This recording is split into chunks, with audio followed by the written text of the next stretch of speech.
Worldwide Hippies presents Hippie News and Stuff with Winston Smith and the Worldwide Hippies News Team. Welcome to Hippie TV News and Stuff for the week of September 21st, brought to you by worldwidehippies.com, citizen journalism on the web. I am Winston Smith. Bob Graham, Fact or Fiction, Hitch a Ride with PE Nolan, Price Rigging in America, the doc is in, Hippie has a glow kitty, new feature this week, the Music Minute, our Asshole of the Week, and more. Our top story. Former Florida Governor and Senator Bob Graham is calling on President Obama to reopen the investigation into September 11th attacks after new information has emerged about the role of prominent Saudis in the 9/11 plot. According to recent news reports, a wealthy young Saudi couple fled their home in a gated community in Sarasota, Florida just a week or so before September 11th, 2001.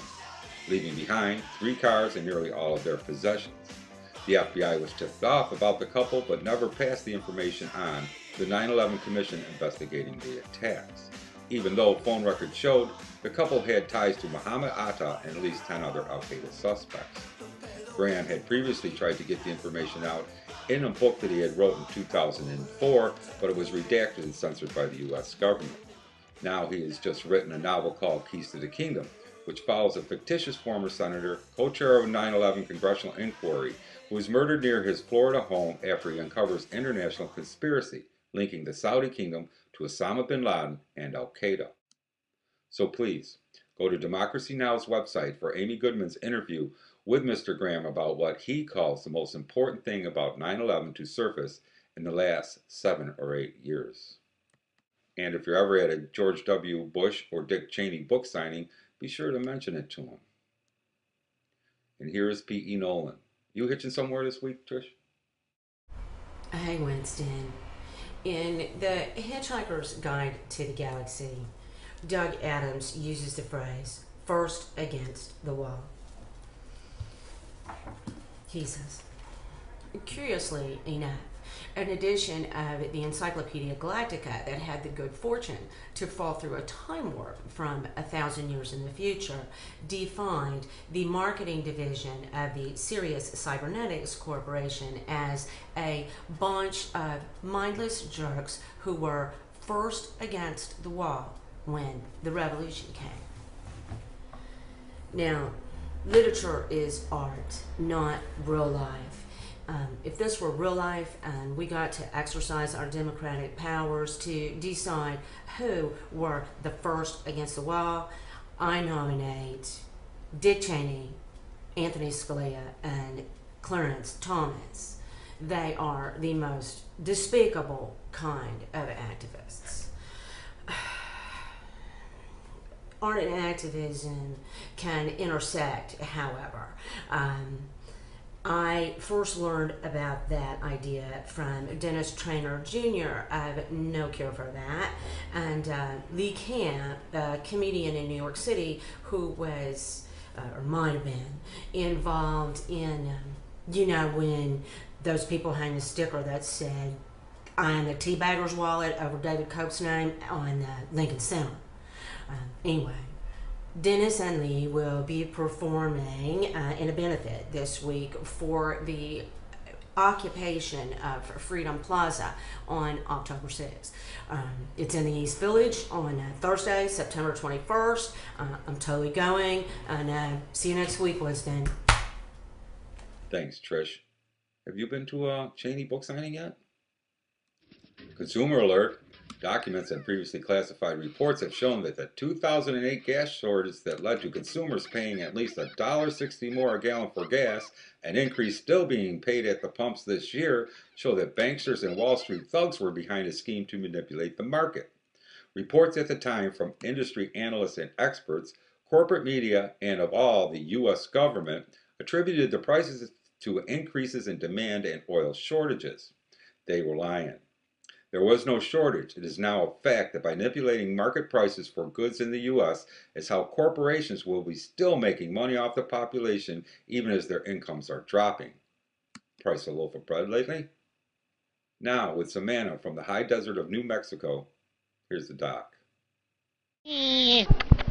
What's up, Doc?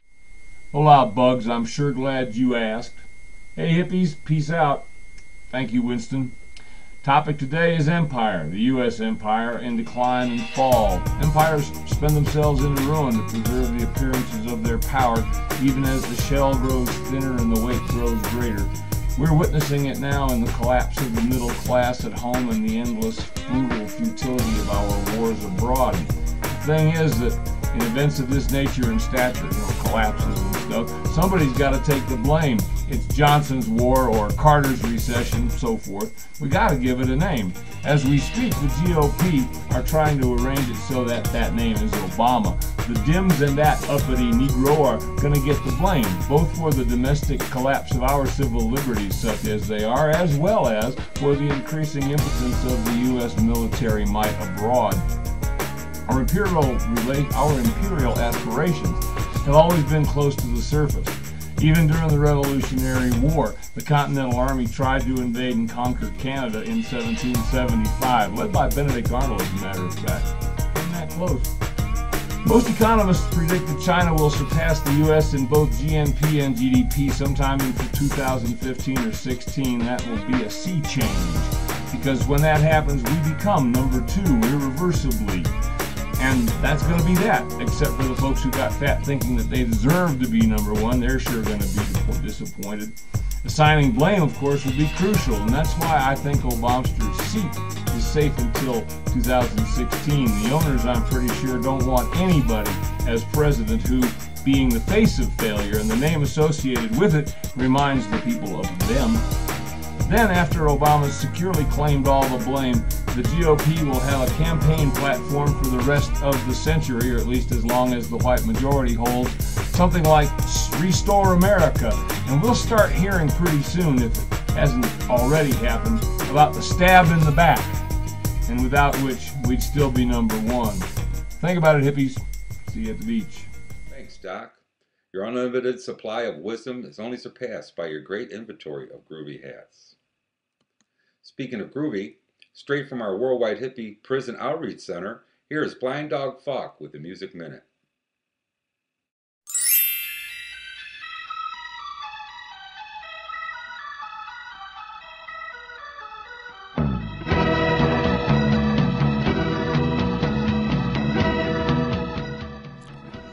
Thanks, Winston. This is Blind Dog Falk with a bit of rock history from this week in 1967. The Doors spent several weeks in LA's Sunset Studios recording their second album, Strange Days, experimenting with the new technology they now had available. The commercial success of Strange Days peaking at number 3 on the Billboard albums charts, but quickly dropping along with a series of underperforming singles. The chorus from the album's singles, People Are Strange, inspired the name of the 2010 documentary of the Doors, When You're Strange.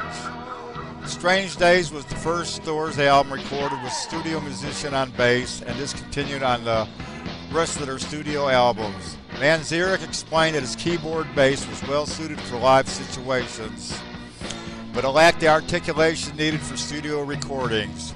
Douglas Lubin played on Strange Days in the next 2 albums, but the band utilized several other musicians for this role, often using more than one bassist on the same album. Back to you, Winston.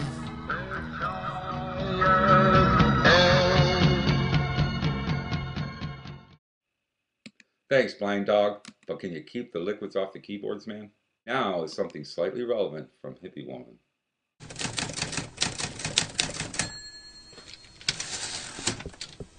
Good afternoon, Winston.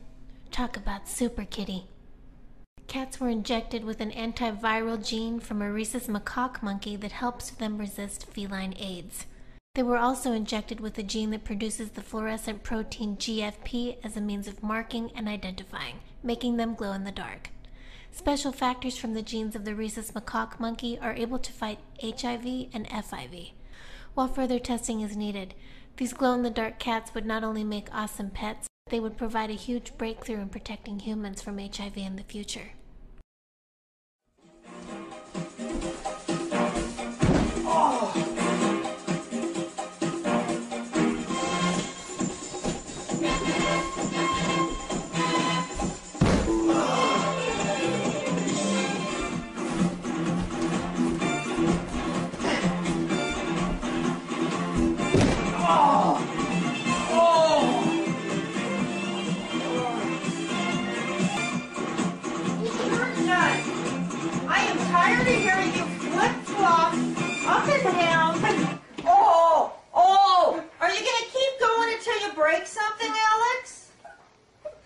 Is that your plan? No. Look at your ankles. It's okay. This ankle is totally swollen. I know. So, you know what? Have a clue. Stop. You are not going to be the great break dancer you think you are. It's not going to work. You're good, but you're going to destroy your body before you get up to those little Asians level. So give it up. That wasn't very polite. Well, it's true. You're just destroying your body. Those little Asians? Well, they seem to be quicker, smaller, nimbler. Back to you, Winston. Thanks, Hippie. Viewers, take note of my restraint here. No pussy jokes. You think I want to get Diana pissed off? Oh, I hear it's time for our asshole of the week. And this week it goes to Rosemarie Belfardi, town clerk of Leonard, New York, for standing in the way of letting a same-sex couple tie the knot, even though the state legalized marriage equality in June. Rosemarie Belfardi, the town clerk for the small town, has publicly stated that she will not sign marriage licenses for same-sex couples and refused to do so for Katie Carmichael and Deidre DiBiagio on August 30th. This is no better than separate but equal, Carmichael told the Huffington Post. We do not want to have to go there on another day and be treated like second-class citizens, and you should not.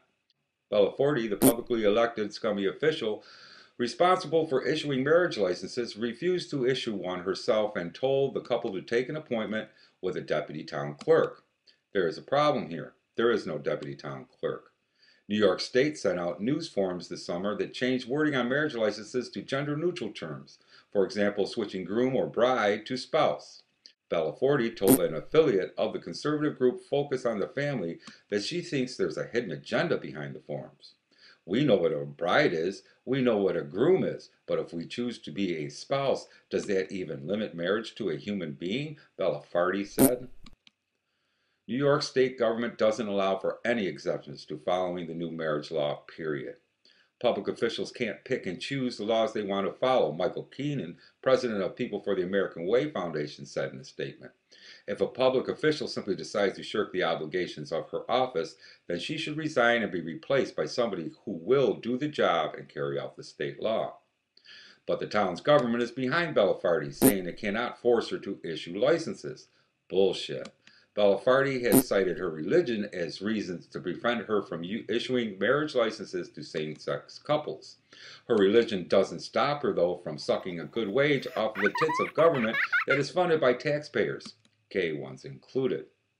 But for bringing your homophobic prejudices into an elected office and using that office's power to discriminate against anyone, you, Rosemarie Belfardi, are Worldwide Hippies' asshole of the week. That's it, and thanks for watching. Please visit our website, worldwidehippies.com, for citizen journalism from our growing list of writers and news updated every 2 hours. And support our efforts by visiting our store or making a donation.